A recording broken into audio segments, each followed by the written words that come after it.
काय हो वहिनी, सारखं सारखं वाटेकडे बघताय, कोणी येणार आहे का माहेरचं? माहेरचं नाही हो वंश, घरचंच माणूस. तुमचे भाऊ अन्न पाण्याविना गेले, ते अजून आले नाही म्हणून वाट पाहते. अहो वहिनी, येईल मग. कर्जाच्या नोटिसीमुळे चिडलेले होते, काही बरं वाईट नको करायला.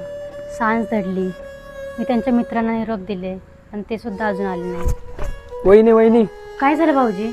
मी जाण्यापर्यंत बँकही बंद झाली होती. आसपास चौकशी केली, कुठेही पत्ता लागला नाही. सौरभ भेटले का तुम्हाला? मी त्यांना पण यांना शोधायला सांगितलं होतं. वहिनी तुम्ही ज्या ज्या ठिकाणी सांगितलं त्या त्या ठिकाणी पाहिलं. तळ्याच्या काठ्यावर, विहिरीच्या आत, महामार्गावर इकडे पाहिलं पण कुठेही तपास लागेना. जरी हे शरीर आता माझे साईबाबाच मार्ग दावतील मला. बाबा काही चुकलं असेल तर माफ करा, पण भरल्या संसारात उठू नका मला. त्यांचा ठिकाणा दाखवा बाबा मला. कविता, ए कविता, पाणी आण ग. आले आले. कुठे होतस दादा तू? किती शोधलं तुला.